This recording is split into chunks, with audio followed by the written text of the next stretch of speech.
I always say that critics need to get their sense of humor and their fun checked out, because how could they think that Emilia Perez was a good movie, but Venom: The Last Dance was not? Let's get into what's not that bad about Venom: The Last Dance.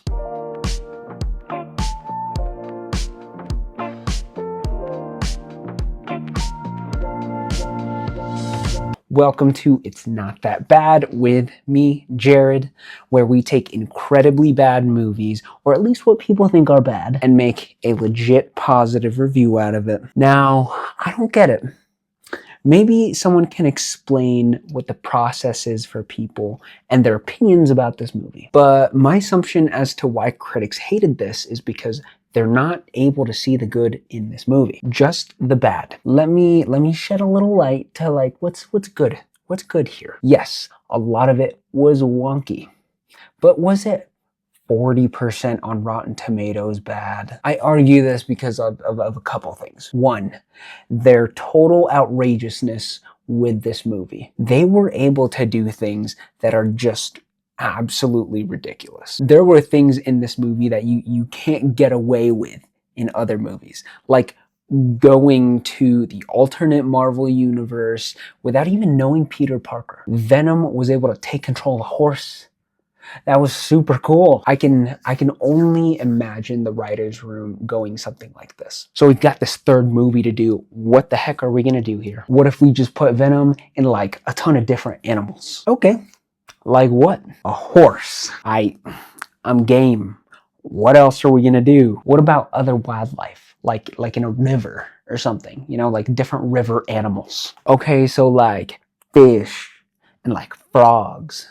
Yeah, exactly. And somehow, like, we gotta throw Mrs. Chen in there because she was in the other two movies. Okay, so what if somehow Eddie Brock ends up in Vegas and like sees Mrs. Chen there? Exactly. And then they just have like the sexiest tango there together with Venom and Mrs. Chen because it's gonna be titled Venom: The Last Dance. Now, when I was scripting this, I thought to myself, it would have also been genius to have thought of this, like the scene where Mrs. Chen and Venom like were dancing first, and named it The Last Dance because of that. Anyways, that's a story I'll stick in my head with. Number two, dialogue and writing. Their dialogue, first of all, was charming, right? It didn't take itself too seriously.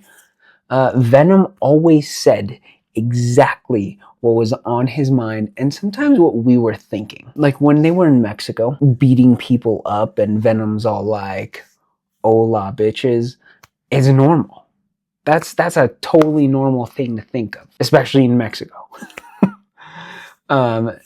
They also do pop culture references like how Venom was on a plane holding onto the side and said, "How does Tom Cruise do this?" in reference to, you know, the Mission Impossible where Tom Cruise is literally hanging off a plane. I mean, honestly, I'd be wondering the same thing. That dialogue in itself felt natural to me. They also couldn't help making references to Spider-Man, where Eddie sort of replicates the Spider-Man classic scene where he's always hanging upside down somehow. They've also written Venom and Eddie really well in this movie, where it just feels like they're like an old married couple. They're constantly bickering. It's super cute. With them fighting all the time, it does feel like a pretty natural relationship. Not that fighting is natural, but their chemistry just works. Also, I love the fact that they had a sing-along in this movie. Venom and Eddie, on their trek to New York, they meet this really granola family who's on their way to Vegas and gives them transportation to there, right? Now, on the way there, they have this cute little sing-along, and it was just the cute little sing-along moment, very heartfelt. It was better than the Frozen movie, the sing-along version of it. It was cute. I swear in the writer's room, they just want to make this movie really relatable in terms of dialogue and action, because I feel like I really related to Venom in how he makes these very human mistakes, and he is trying to make up for it, but like at his inner core, he's like, just kind of ignorant about things, but is still trying to learn, especially through the eyes of Eddie. The last thing, the third thing, had a proper ending. It wasn't happy because in the end, Venom and Eddie are no longer partners because Venom does sacrifice himself, and it's noble. It wasn't like a happy ending that we wanted, but it was more or less fitting. You can't have an alien in your head forever, but you always remember each other and the adventures you've had. It was literally Venom's last dance, and I couldn't have asked for really a better ending to this trilogy.